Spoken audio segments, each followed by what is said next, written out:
Japan.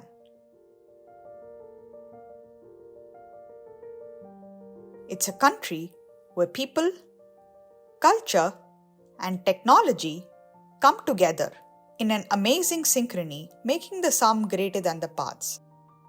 We witness the fast-paced life of the cities, the peace inside its temples, traditions and rituals from a bygone era, and ate incredible food.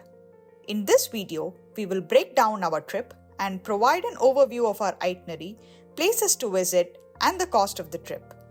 This is how we spent 11 days in Japan.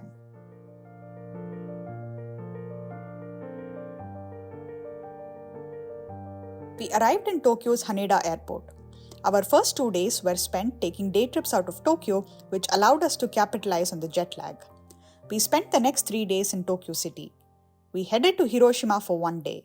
After Hiroshima, we were in Osaka for 2 days, and on one of the days we went to Nara. The last stop in our trip was Kyoto, after which we headed back to Tokyo and flew out of Tokyo's Haneda airport. While this may seem like too many hops with all the luggage, Japan has a traveler-friendly solution.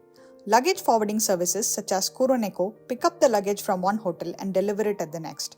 This is what we did and found the service to be easy, reliable, and convenient. In 2023, the price of JR Pass increased substantially to the extent that it didn't make sense to buy one. We used the SmartX app to book our Shinkansen tickets, and changing them was convenient and easy via the app. Doing this also allowed us to ride the Nozomi line as well as try out the green car. We would recommend installing and testing out the payment method on the SmartX app before arriving in Japan. For local transit, we installed the Suica app before we got to Japan and loaded our digital Suica wallets periodically. For SIM card, we used one each of Eralo and Ubigi eSIMs, which we purchased before arriving in Japan and activated them upon landing. We had no problems with connectivity. Wherever cash was required, we withdrew using debit cards at the 7-Eleven ATM.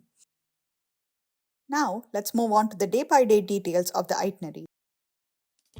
Our first day in Japan had to be a visit to see the queen of all things conical, Mount Fuji. Your attention please. The local train bound for Mount Fuji and Kawaguchiko will soon arrive on track number 4.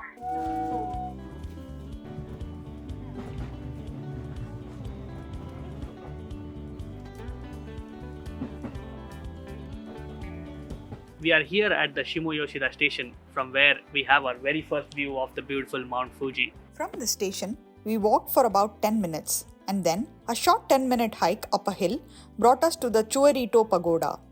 There is a viewing deck behind the pagoda from where we saw this iconic view of Mount Fuji. We then made our way to Oishi Park in Kawaguchiko 5 Lakes region, from where we saw yet another incredible view of the snow-capped mountain. We treated ourselves to a little snack afterwards. Very good. What are you eating? This is purple yam rice dumpling coated with soy sauce. It's really good. How does it feel? It's a bit chewy, but the soy sauce gives a nice taste to it. We made our way to Tokyo and roamed around Takeshita Dori in Harajuku before ending the day with our first ramen from vegan bistro Jangara. Next morning, we got to Shinjuku station before 7 am to take the limited express romance car. The romance car is a reservation-only train. We had purchased tickets the previous evening. Today we are in Hakone. It's a small mountainous town known for its hot springs. And our first stop in Hakone is the Amazake Tea House. Amazake Tea House is more than 4 centuries old. It used to serve travelers traveling from Kyoto to Tokyo.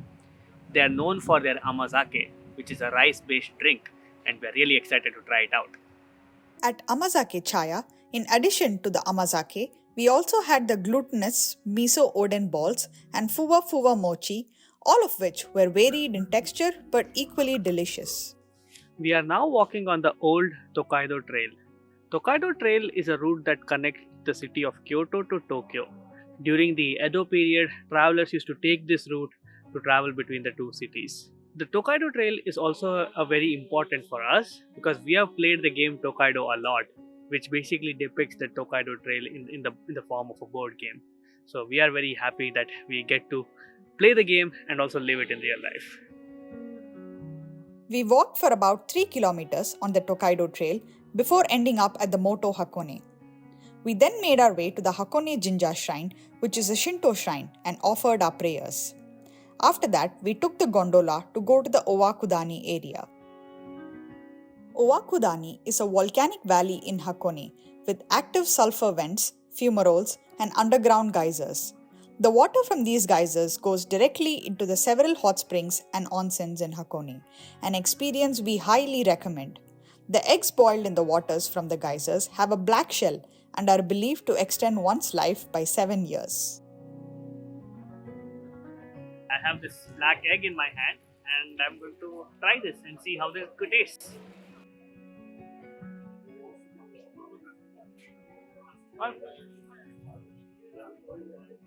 Well, it's a normal boiled egg, but at least I increased my life by 7 years.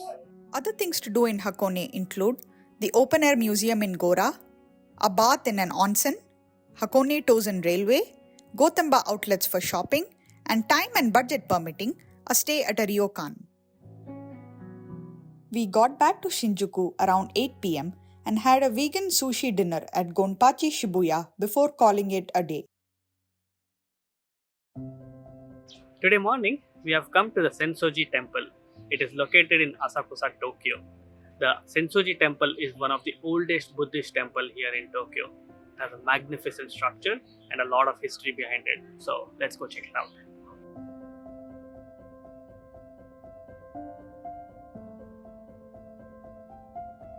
We partook in some traditional rituals in the temple, including inhaling this incense.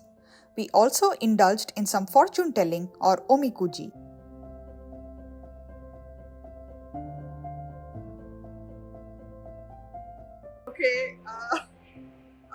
Okay, that looks all bad. Thunderbolt hit and sound is breaking the sky. It is really dark and terrible. Your request will not be granted. Sheets with bad fortunes are rolled and tied. They are left at the temple in the hope that they will vanish away.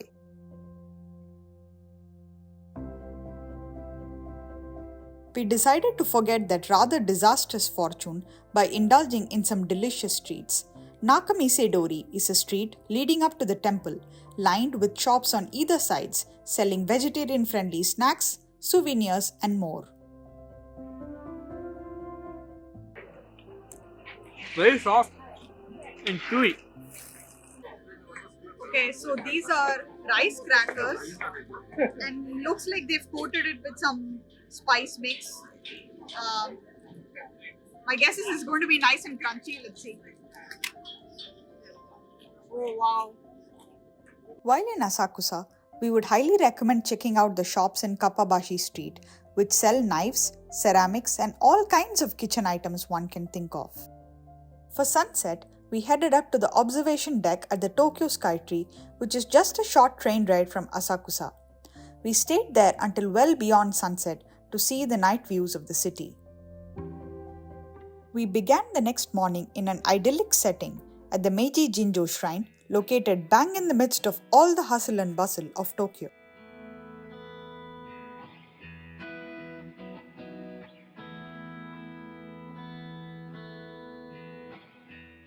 It's just 10 minutes from the hustle bustle of Shinjuku and it's so calm and so peaceful around here.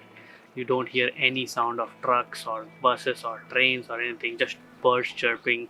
It's amazing to have such a peaceful environment in the middle of a bustling city.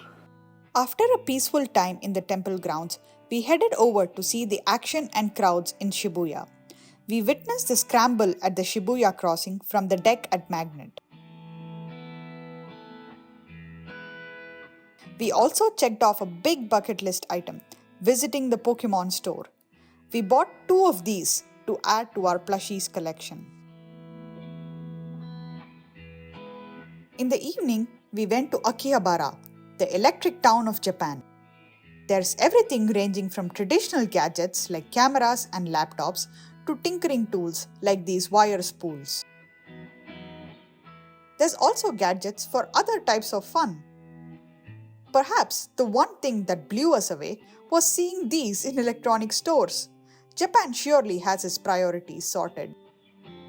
Akihabara is also a center of Japanese gaming culture, otherwise known as otaku. While we didn't know what we were doing, they clearly knew what they were doing.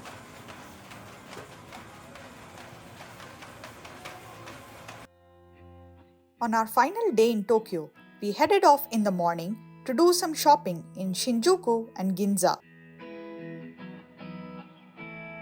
Later in the afternoon, we headed to the Marunouchi building, otherwise known as the Tokyo Station. We grabbed a hearty meal at Tea Stantan Vegan Ramen before departing for Hiroshima.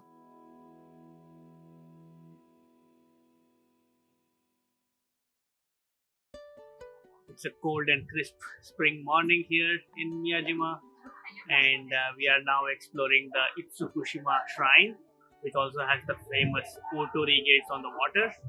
So let's see.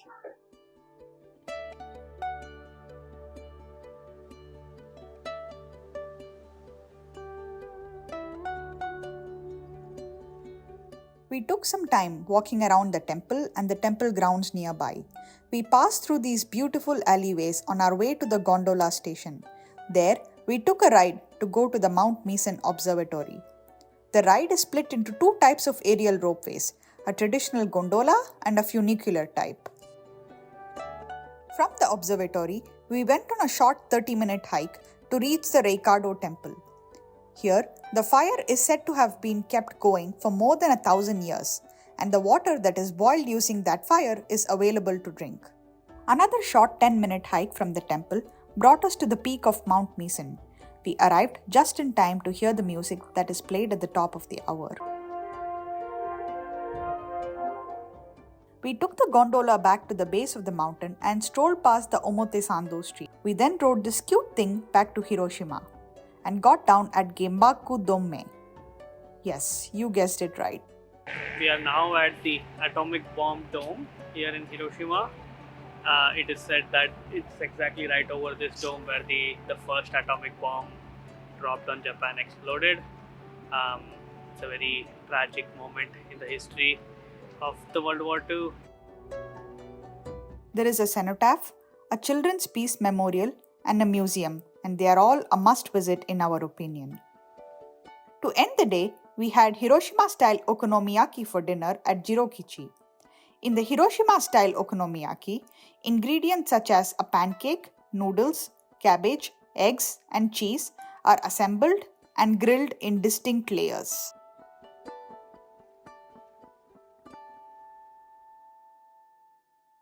After dinner, we made our way to Osaka. Next morning, we made our way to Nara. Our first stop in Nara was the Todaiji Temple, the largest temple in Japan with huge Buddha statues. The original Nara temple was burned down by a fire, and the new one is only 2/3 of the size of the original temple. In Nara, the deer is a protected species, and they are found to be resting and roaming freely in the temple grounds. It's a fun challenge getting the deer in Nara to bow back. We walked past the forested temple grounds and reached the Kasuga Taisha temple, which houses a Shinto shrine. The temple is known for its beautiful lanterns.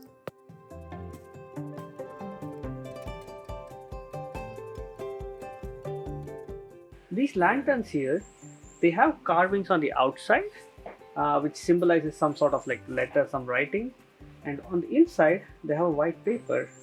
So when the light falls, you can actually read what's written there. After walking around in Nara, looking at the Todaiji shrine and the Kasuga Taisha shrine, we were looking for a place for lunch, and we stumbled upon this small little place called Mizuya Chaya. I think they have the best udon noodles in the whole world. Like, they were so, the udon noodles were cooked so perfectly. We ended up having like two servings each, and I also had the rice dumplings, which were like super amazing. I think I'm too full now. We made our way back to Osaka for the night and spent our time in the Dotonbori area that is lined with restaurants and bars. The canal in Dotonbori offers a nice walkway on either side with neon billboards and lights for as far as the eye can see.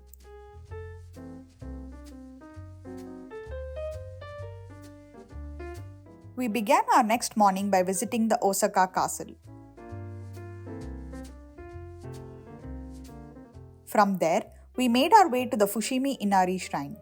The main shrine is where most of the tourists are. Fushimi Inari is the most popular of the several thousands of shrines dedicated to Inari, the Shinto god of rice. This Shinto shrine is also famous for its thousands of torii gates, which straddle a network of trails behind the main temple. The crowds are heavy at the beginning but thin out gradually, and only a handful remain at the top of the mountain.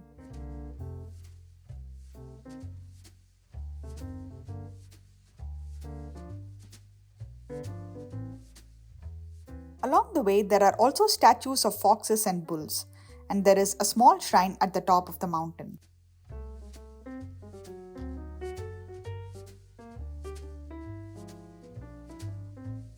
We then made our way to Kyoto and spent the evening roaming around the charming streets of Gion, lined with wooden tea houses on both sides, and even indulged in some geisha spotting. Next morning, we were up and about by 6 am.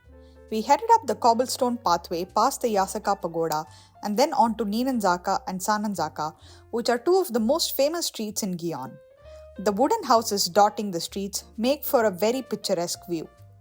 It's early 6 a.m. here in Kyoto, and we are exploring the Kiyomizu-dera temple, which is one of the largest and the most famous temple here in Kyoto. There's not a lot of people here except the early bird photographers. We are hoping to catch some of the glimpses of the temple before all the crowds swarm in. We made our way to the entrance of the temple, and at the temple entrance, we saw some beautiful plum blossoms and cherry blossoms that had just started to bloom. After a quick prayer, we went over to the deck to see this magnificent structure that has been built without using a single nail. We enjoyed exploring the temple and its surroundings and spent the rest of our day around Gion area, largely window shopping, but also picking up some snacks and souvenirs. We went back to the Kiyomizu-dera temple to check out the night illumination. It's an experience we highly recommend. We have seen the sunshine, we have seen the cold, and now we are experiencing the rain here in Japan. This rainy morning, we have come to the Nanzenji temple. It's one of the most important Zen Buddhism temple here in Kyoto. It's a big temple complex which has a head temple and a lot of small sub-temples. We'll go check it out. And after this, we are headed to the Philosopher's Path, where it is said that you might, do some contemplating and get some enlightenment. Let's see.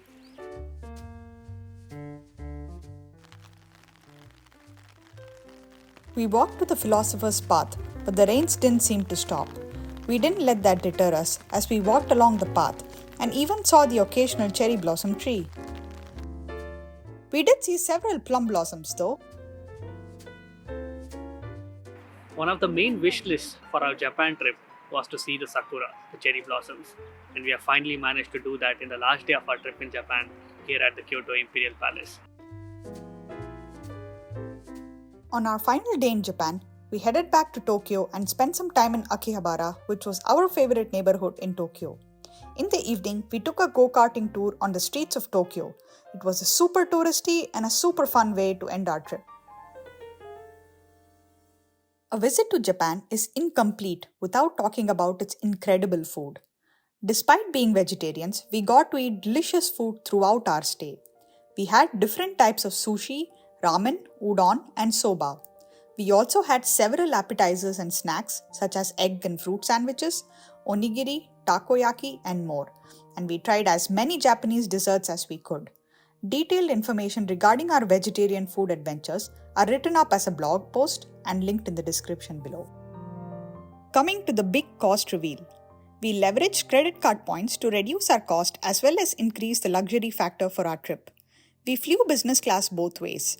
Our flight to Tokyo was via United in the Polaris business class, and on the way back we flew ANA's flagship product, the Room. Our stay in Tokyo and Osaka was booked via points, and we paid by cash for our one-night stay in Hiroshima at a Japanese business hotel and a 100-year-old machiya in Kyoto. Our Kyoto machiya was run by Machiya Residence Inn, and we thoroughly enjoyed our stay in a traditional yet well-maintained and appointed Japanese house. We spent $600 for Shinkansens and the rest for local transport via trains, buses, and Uber to and from the Haneda airport, bringing the total to $1,000. Activities such as hot spring, street karting, and various entrance fees came to about $400. We ate out on all days and spent $800, which included a couple of fine dining restaurants such as Sushi Gonpachi and Awam Kyoto. This brought the total cost of our trip for two people to 365,000 points and $3,600. We have more information on our trip to Japan in our blog www.babusoge.com. Please consider subscribing to the channel as well as to the blog. Your support will keep us motivated and produce more such content. Thank you.